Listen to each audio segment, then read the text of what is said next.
టీశాట్ వీక్షకులకు నమస్కారం. మనం ఇప్పుడు డిసెంబర్ 2023కు సంబంధించిన కరెంట్ అఫైర్స్లో భాగంగా పలు జాతీయ అంశాల గురించి చర్చించుకుందాం.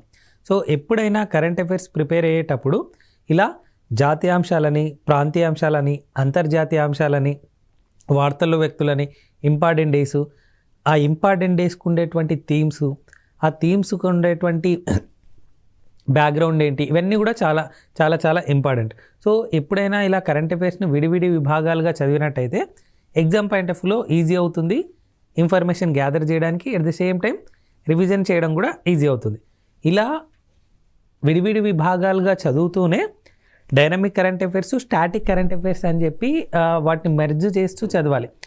Static current affairs, dynamic current affairs మధ్య డిఫరెన్స్ ఏంటి అంటే, ఏదైనా ఒక అంశం ఉందనుకోండి, ఫర్ సపోజు ఏదైనా అంశానికి సంబంధించిన వార్త అప్పుడు వార్తల్లో ఉంటే అది ఇంపార్టెంట్ విషయంగాను, లేదా ఏదైనా న్యూస్లో ఉంటే అది డైనమిక్ కరెంట్ అఫైర్స్గా పరిగణిస్తారు.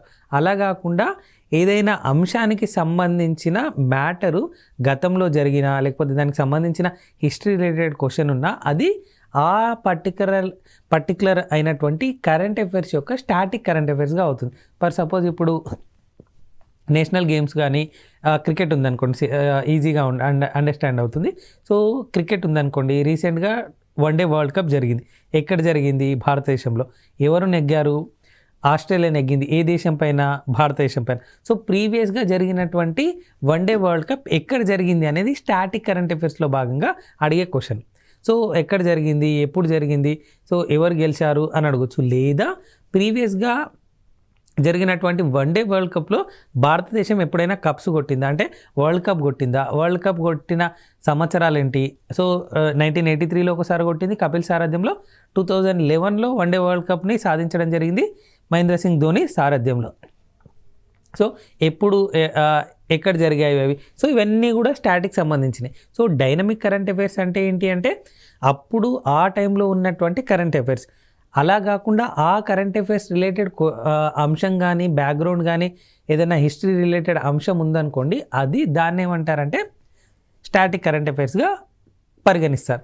సో ఇలా ఏ కరెంట్ అఫైర్స్ అయినా సరే, అంటే ఏ పోటీ పరీక్ష ప్రిపేర్ అవుతున్నప్పుడు ప్రిపేర్ అయ్యే కరెంట్ అఫైర్స్ అయినా సరే, ఇలా మనము జాతీయ అంశాలు, అంతర్జాతీయ అంశాలు, వార్తల్లో వ్యక్తులు, ఇంపార్టెంట్ డేసు, ఇలా అన్నిటినీ విడివిడి విభాగాలుగా విభజించుకొని చదివినట్టయితే వాటిని గ్రాస్ప్ చేయడం ఈజీ అవుతుంది, రివిజన్ చేయడం కూడా ఈజీ అవుతుంది. అంతేకాకుండా వాటిని ప్రాక్టీస్ చేయడం కూడా ముఖ్యం. సో ఇలా ప్రాక్టీస్ కోసం మనము ఎపిసోడ్ ఎండ్లో మనం వాటికి సంబంధించిన మల్టిపుల్ చాయిస్ క్వశ్చన్స్ ఇస్తూ వాటిని ఎలా ఎలిమినేట్ చేయాలి, ఎలా ఆన్సర్ చేయాలి అనేది కూడా చూస్తున్నాం. సో ఎప్పుడైనా కరెంట్ అఫైర్స్ని ఈ విధంగా చదవాల్సి ఉంటుంది ఎక్కువ స్కోర్ చేయాలని. సో ఇప్పుడు మనము ఈ ఎపిసోడ్లో డిసెంబర్ 2023కు సంబంధించిన కరెంట్ అఫైర్స్లో భాగంగా పలు జాతీయ అంశాల గురించి చర్చించుకుందాం. దాంట్లో భాగంగా మొట్టమొదటి అంశం చూడండి,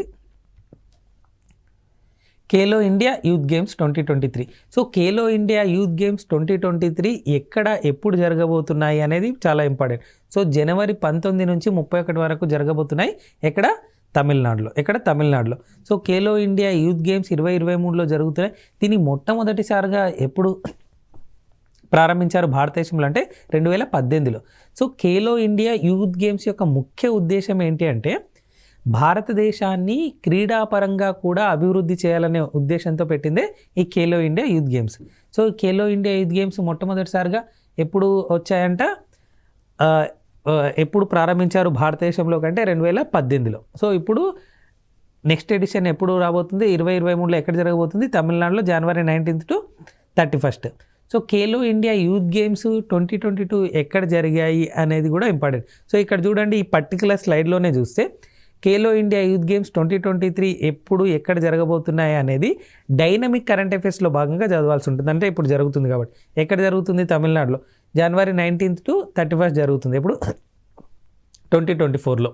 సో దీనికి సంబంధించిన స్టాటిక్ కరెంట్ అఫైర్స్ ఏంటి అంటే ఖేలో ఇండియా యూత్ గేమ్స్ 2022లో 2022 ఎక్కడ జరిగింది, దాంట్లో అగ్రస్థానంలో ఉన్నటువంటి రాష్ట్రం ఏది, అవన్నీ కూడా చాలా ఇంపార్టెంట్.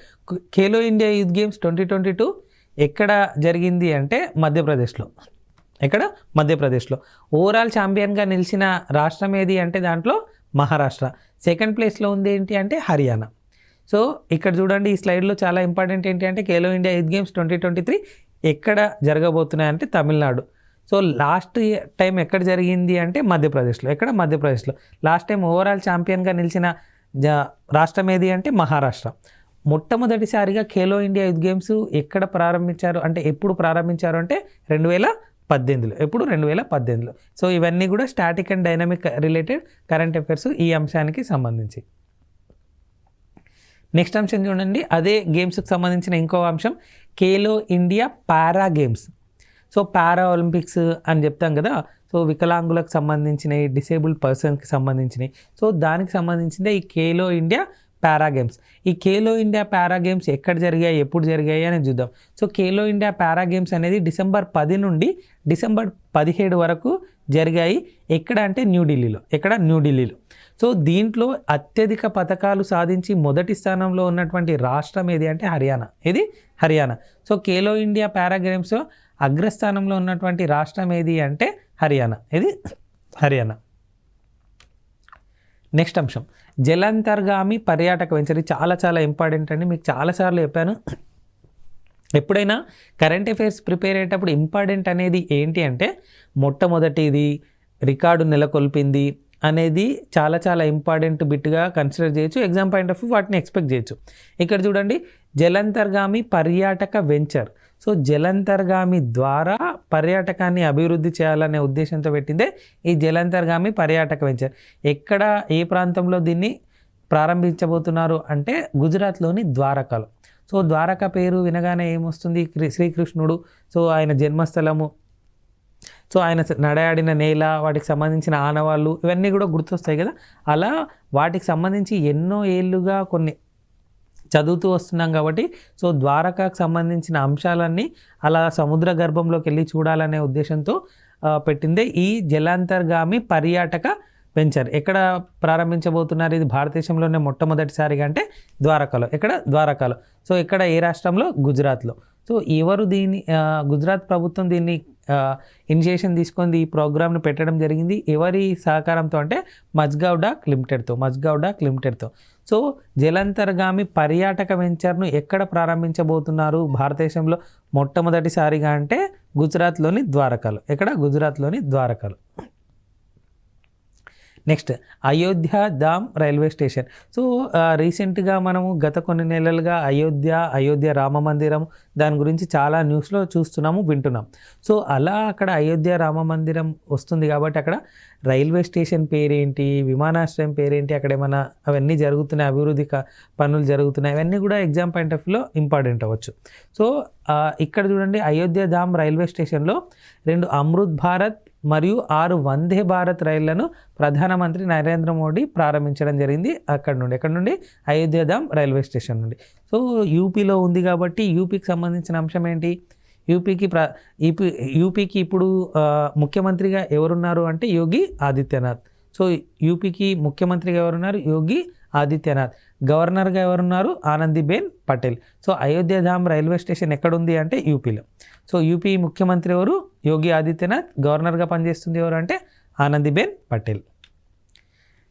నెక్స్ట్ అంశం Sandesh app. So Sandesh app అంటే ఏంటి, ఎవరికి ఉద్దేశించింది, దానికి ముఖ్య ఉద్దేశం ఏంటి అంటే సురక్షిత అధికార సమాచార మార్పిడికై పారామిలిటరీల కోసం అందుబాటులోకి తెచ్చినటువంటి యాప్ ఈ సందేశ్ యాప్. సందేశ్ అంటే మెసేజ్. సో ఆ మెసేజ్ యాప్ ఎందుకు అంటే పారామిలిటరీ బలగాలకు రక్షణ ఉండాలి.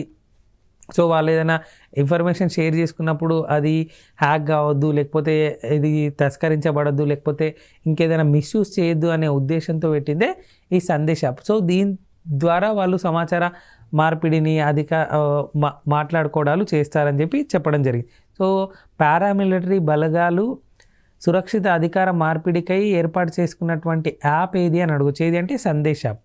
ఇది సందేశ్ యాప్. దీన్ని ఎవరు అభివృద్ధి చేశారంటే నేషనల్ ఇన్ఫర్మేటిక్స్ సెంటర్ వాళ్ళు, ఎన్ఐసి వాళ్ళు దీన్ని అభివృద్ధి చేయడం జరిగింది. సందేశ్ యాప్ ఎవరి కోసం ఉద్దేశించింది? ఇది పారామిలిటరీ బలగాల కోసం. నెక్స్ట్ అంశం Hindustan aeronautics limited. So HAL ఉంటుంది కదా. సో బెంగళూరులో ఉన్నటువంటి హెచ్ఏఎల్లో ఏరో ఇంజన్ రీసెర్చ్ అండ్ డెవలప్మెంట్ సెంటర్లో ఏదైనా తయారు చేసినప్పుడు దానికి ఒక కొత్త డిజైను మరియు టెస్ట్ సదుపాయాన్ని కల్పించే ఒక ఫెసిలిటీస్ను అక్కడ ఏర్పాటు చేయడం జరిగింది. బెంగళూరులో ఉన్నటువంటి హిందుస్థాన్ ఏరోనాటిక్స్ లిమిటెడ్లో aero engine research and development సెంటర్లో ఏఈఆర్డీసీ అని అంటారు. సో అక్కడ ఏం చేస్తారంటే ఏదైనా కొత్తగా ఏదైనా తయారు చేయాలనుకున్నారనుకోండి, దాని యొక్క డిజైను మరియు తయారు చేసిన దాన్ని టెస్టింగ్ చేసే సదుపాయాన్ని కూడా ఇక్కడ ప్రారంభించడం జరిగింది. ఎవరు ప్రారంభించారంటే రక్షణ శాఖ కార్యదర్శి అయినటువంటి గిరిధర్ అరమనే దీన్ని ప్రారంభించడం జరిగింది. సో కర్ణాటకకు సంబంధించిన అంశం కాబట్టి కర్ణాటక యొక్క ముఖ్యమంత్రిగా ఎవరున్నారు ఇప్పుడు అంటే సిద్ధరామయ్య. ఎవరు? సిద్ధరామయ్య. గవర్నర్గా ఎవరున్నారు? తావర్చంద్ గెహ్లాట్. ఎవరు? తావర్చంద్ గెహ్లాట్. సో ఏరో ఇంజన్ రీసెర్చ్ డెవలప్మెంట్ సెంటర్ ఎక్కడుంది అంటే బెంగళూరులోని హిందుస్థాన్ ఏరోనాటిక్స్ లిమిటెడ్లో. నెక్స్ట్ ఇంకొక అంశం చూడండి, బ్యాంక్ రిలేటెడ్ అంశం.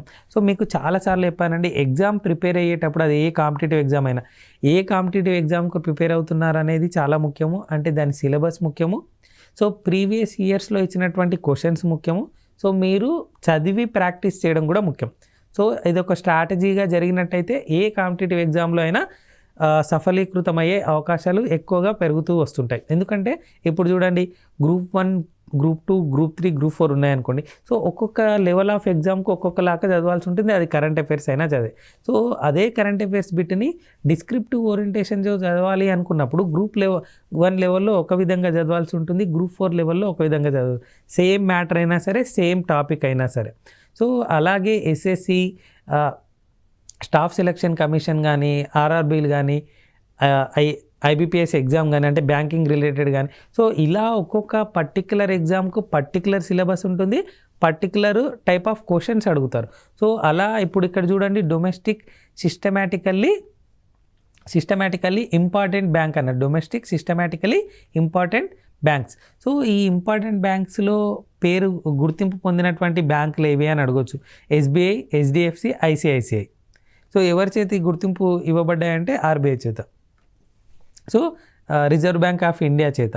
So domestic systematically important bank జాబితాలో ఉన్న దేశాలు ఏది అని అడగొచ్చు. ఏది అంటే SBI, HDFC bank, ICICI bank. So ఎవరి చేత గుర్తింపు పొందబడ్డాయి? ఆర్బీఐ చేత. నెక్స్ట్ అంశం, గ్రీన్ హైడ్రోజన్ పాలసీ.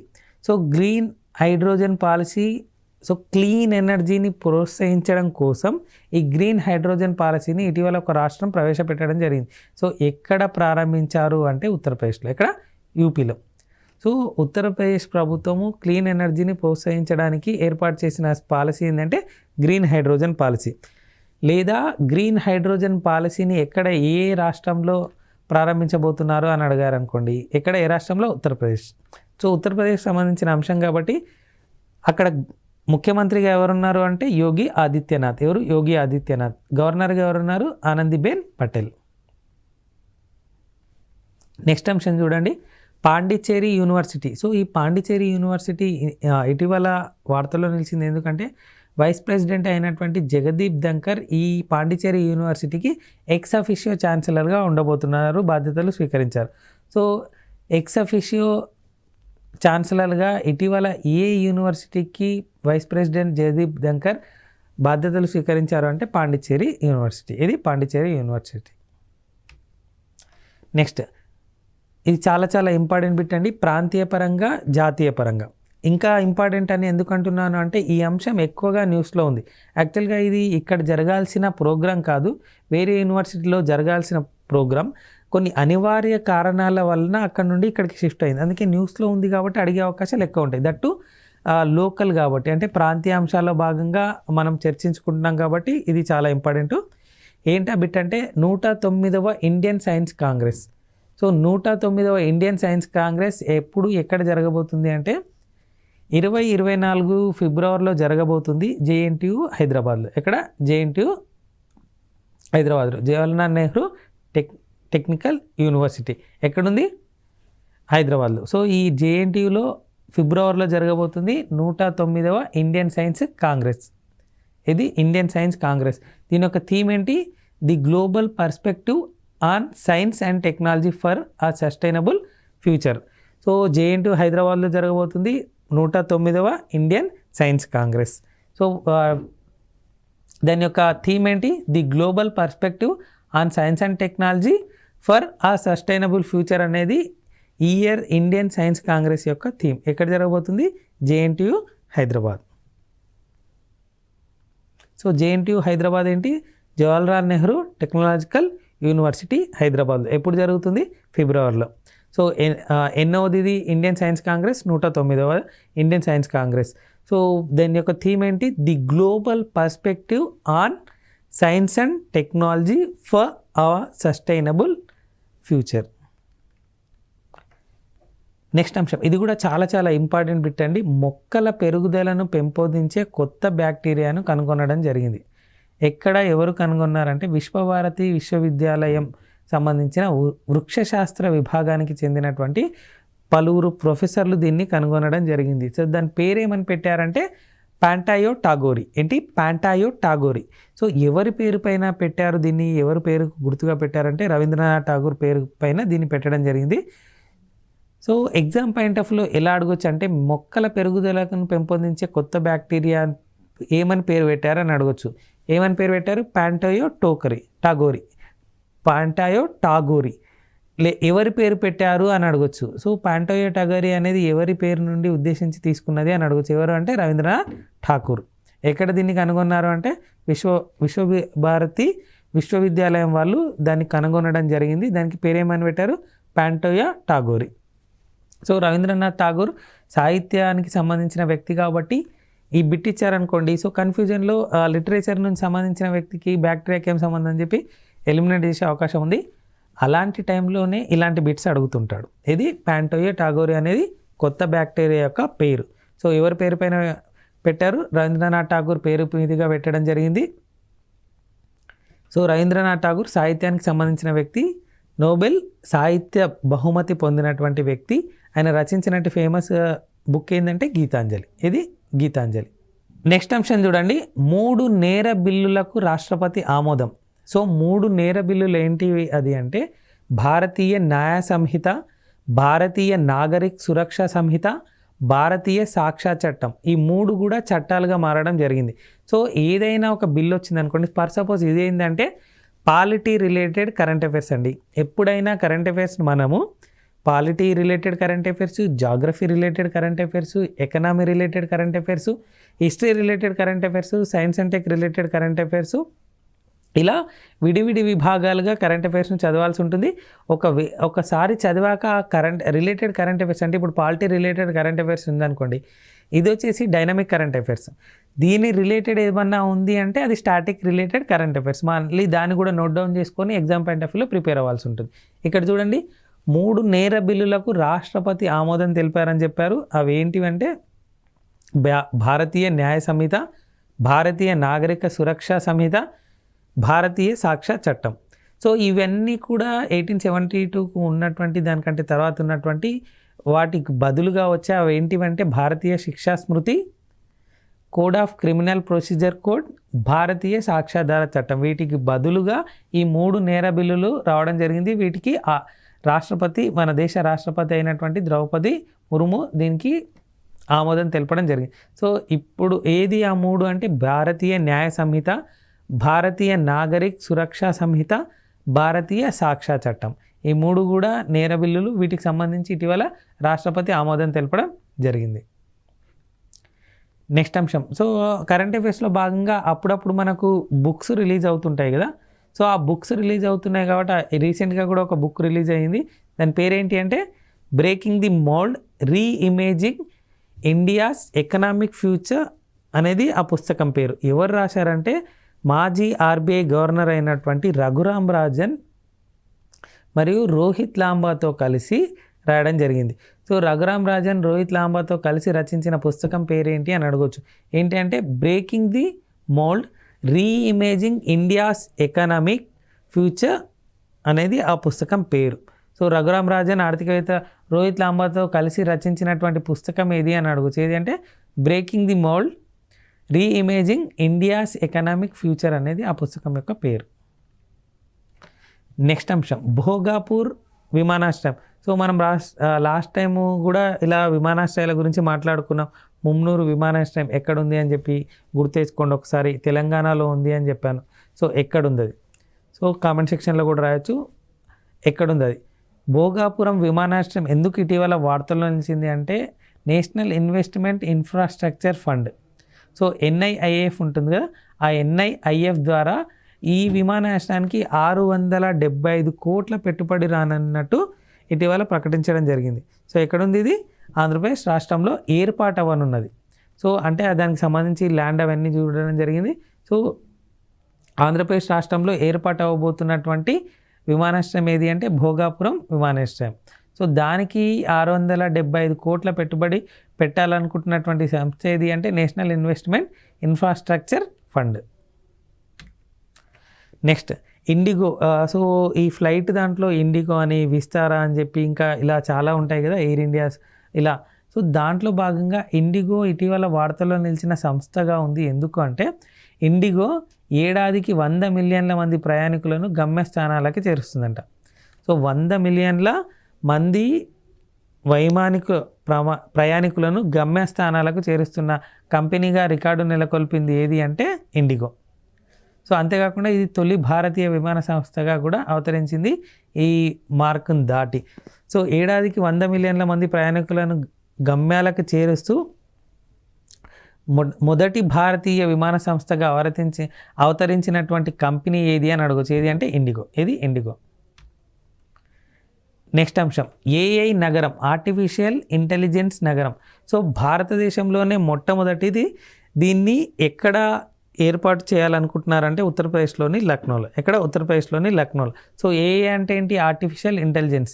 సో భారతదేశంలోనే మొట్టమొదటి ఆర్టిఫిషియల్ ఇంటెలిజెన్స్ని ఎక్కడ ప్రారంభించబోతున్నారు అంటే ఉత్తరప్రదేశ్లోని లక్నోలో. ఎక్కడ? ఉత్తరప్రదేశ్లోని లక్నోలో. సో ఉత్తరప్రదేశ్ సంబంధించిన అంశం కాబట్టి ఉత్తరప్రదేశ్ యొక్క గవర్నర్ ఎవరు అంటే ఆనందీబెన్ పటేల్. సో ముఖ్యమంత్రిగా ఎవరున్నారు? యోగి ఆదిత్యనాథ్. ఏది? యోగి ఆదిత్యనాథ్. నెక్స్ట్ అంశం డాక్టర్ బిఆర్ అంబేద్కర్ మైనపు విగ్రహం. సో డాక్టర్ బిఆర్ అంబేద్కర్ మైనపు విగ్రహాన్ని ఎక్కడ ఏర్పాటు చేశారు ఇటీవల అంటే జైపూర్ వ్యాక్స్ మ్యూజియంలో. సో రాజస్థాన్లోని జైపూర్ వ్యాక్స్ మ్యూజియంలో దీన్ని ఏర్పాటు చేయడం జరిగింది. డాక్టర్ బిఆర్ అంబేద్కర్ మైనపు విగ్రహాన్ని ఏ రోజున అంటే అంబేద్కర్ గారి వర్ధంతి లేదా మహాపరినిర్వాణ దినోత్సవం అని కూడా అంటాం కదా, ఆ రోజు అంటే డిసెంబర్ 6న దీన్ని ఆవిష్కరించడం జరిగింది. ఎక్కడ ఏర్పాటు చేయడం జరిగింది? రాజస్థాన్లోని జైపూర్ వ్యాక్స్ మ్యూజియంలో. సో డాక్టర్ బిఆర్ అంబేద్కర్ మైనపు విగ్రహాన్ని ఇటీవల ఎక్కడ ఏర్పాటు చేశారు అని అడగవచ్చు. ఎక్కడ అంటే రాజస్థాన్లోని జైపూర్లో. ఎప్పుడు అంటే మహాపరినిర్వాణ దినోత్సవం రోజు. ఎప్పుడు జరుపుకుంటాం దాన్ని? డిసెంబర్ 6న. ఎప్పుడు? డిసెంబర్ 6న. సో ఆయన సమాధి గురించి కూడా చెప్తూ మనం ఒక భూమి అని అని చెప్పాను, హింట్గా ఇస్తున్నాను. ఏంటో ఒకసారి రీకాల్ చేసుకోండి. మీకు ఇంపార్టెంట్ డేస్ చెప్పేటప్పుడు కూడా అప్పుడు రీకాల్ చేసుకోమని చెప్పి చెప్పడం జరిగింది. సో డిసెంబర్ 6న ఆయన మహాపరినిర్వాణ దినోత్సవాన్ని జరుపుకుంటాము. డాక్టర్ బిఆర్ అంబేద్కర్ మైనపు విగ్రహాన్ని ఎక్కడ ఏర్పాటు చేశారు అంటే జైపూర్ వ్యాక్స్ మ్యూజియంలో, రాజస్థాన్లో. సో రాజస్థాన్కి ఇటీవల ఎన్నికలు జరగడం జరిగింది. అక్కడ కొత్త గవర్నమెంట్ రావడం జరిగింది. ముఖ్యమంత్రిగా ఎవరున్నారు అంటే భజన్లాల్ శర్మ. ఎవరు? భజన్లాల్ శర్మ. గవర్నర్గా ఎవరున్నారు అంటే కల్రాజ్ మిశ్రా. ఎవరు? కల్రాజ్ మిశ్రా. నెక్స్ట్ అంశం చూడండి అయోధ్యాధామ్. సో అయోధ్యాధామ్ అనేది ఏంటి అంటే అయోధ్య రైల్వే స్టేషన్ పేరుని కాస్త అయోధ్యాధామ్గా మార్చడం జరిగింది. సో గత కొన్ని నెలలుగా, కొన్ని సంవత్సరాలుగా సో అయోధ్య పేరు లేదా రామ మందిరం పేరు ఉంటుంది కాబట్టి ఎగ్జామ్ పాయింట్ ఆఫ్ వ్యూ అడిగే అవకాశాలు ఎక్కువగా ఉంటాయి. సో అక్కడ విమానాశ్రయము, అక్కడ రైల్వే స్టేషను, రీసెంట్గా అక్కడ నుంచి వందే భారత్ రైళ్లు ప్రారంభించడం అవన్నీ కూడా జరగడం జరిగింది. సో అయోధ్య రైల్వే స్టేషన్ పేరుని ఏమని మార్చారంటే అయోధ్య ధామ్గా పేరు మార్చడం జరిగింది. సో ఎక్కడుంది? యూపీలో ఉంది. సో యూపీలో ఉంది కాబట్టి యూపీకి సంబంధించిన అంశం కాబట్టి అక్కడ ముఖ్యమంత్రిగా ఎవరున్నారు అంటే యోగి ఆదిత్యనాథ్. సో గవర్నర్గా ఎవరున్నారు అంటే ఆనందీబెన్ పటేల్. ఎవరు? ఆనందీబెన్ పటేల్. ఇప్పటి వరకు మనము డిసెంబర్ 2023కు సంబంధించిన కరెంట్ అఫైర్స్లో భాగంగా పలు జాతీయ అంశాల గురించి చర్చించుకున్నాం కదా. సో ఇలా ఏదైనా సరే జాతీయ అంశాలు చదివేటప్పుడు లేదా అంతర్జాతీయ, ప్రాంతీయ, వార్తల వ్యక్తులు, ఇంపార్టెంట్ డేస్ చదివేటప్పుడు సో వాటిని విడివిడి విభాగాలుగా విభజించుకొని చదువుతుండాలి. వాటితో పాటుగా static current affairs, dynamic current affairs నువ్వు రెండింటిని మర్జ్ చేస్తూ చదివినట్టయితే ఎగ్జామ్ పాయింట్ ఆఫ్ వ్యూలో ఎక్కువ స్కోర్ చేసే అవకాశం ఉంటుంది. దాంతోపాటుగా ఇలా చదవడమే కాకుండా రివిజన్ చేయడానికి మోడల్ పేపర్స్, టెస్ట్ సిరీస్, మేము ఎపిసోడ్స్ ఎండ్లో ఇచ్చేటువంటి మల్టిపుల్ చాయిస్ క్వశ్చన్ చేయడము ఇలాంటివి చేసినట్టయితే ఎగ్జామ్ పాయింట్ ఆఫ్ వ్యూలో ఎక్కువ స్కోర్ చేసే అవకాశం ఉంటుంది. సో ఎప్పుడైనా అండి ఏ పోటీ పరీక్షకైనా ప్రిపేర్ అయ్యేటప్పుడు సిలబస్ ఇంపార్టెంట్. అంటే సిలబస్లో ఏముంది, సో మనం చదివేది సిలబస్లో ఎక్కడ ఫిట్ అవుతుంది. అంటే ఇక్కడ చూడండి కరెంట్ అఫైర్స్లో కూడా పొలిటికల్ కరెంట్ అఫైర్స్ అని చెప్పి, పాలిటీ కరెంట్ అఫైర్స్ అని చెప్పి, ఎకనామీ రిలేటెడ్ కరెంట్ అఫైర్స్ అని, జాగ్రఫీ రిలేటెడ్ కరెంట్ అఫైర్స్ అని, హిస్టరీ రిలేటెడ్ కరెంట్ అఫైర్స్ అని చెప్పి, science and tech related current affairs అని చెప్పి, ఎన్విరాన్మెంటల్ రిలేటెడ్ కరెంట్ అఫైర్స్ అని చెప్పి, ఇంకా ఇలా పలు రకాలైనటువంటి సబ్జెక్ట్ రిలేటెడ్ కరెంట్ అఫైర్స్ అడగొచ్చు. అప్పుడు ఏం చేయాలి అంటే ఆ పర్టిక్యులర్ కరెంట్ అఫైర్స్, అంటే అది డైనమిక్ కరెంట్ అఫైర్స్, ఆ పర్టిక్యులర్ కరెంట్ అఫైర్స్ లేదా డైనమిక్ కరెంట్ అఫైర్స్ రిలేటెడ్ సంబంధించిన స్టాటిక్ కరెంట్ అఫైర్స్ను చదివి దాన్ని అనలైజ్ చేసినట్టయితే ఎగ్జామ్ పాయింట్ ఆఫ్ వ్యూలో ఎక్కువ స్కోర్ చేసే అవకాశం ఉంటుంది. సో ఇప్పటి వరకు మనము ఈ ఎపిసోడ్లో డిసెంబర్ 2023కు సంబంధించిన కరెంట్ అఫైర్స్లో భాగంగా పలు జాతీయ అంశాల గురించి చర్చించుకున్నాం కదా. ఇంకొక ఎపిసోడ్లో ఇంకొన్ని అంశాలు చర్చించుకుందాం. టీశాట్ వీక్షిస్తున్నటువంటి పోటీ పరీక్షల అభ్యర్థులందరికీ టీశాట్ తరపున ఆల్ ద బెస్ట్ తెలుపుతూ ధన్యవాదాలు.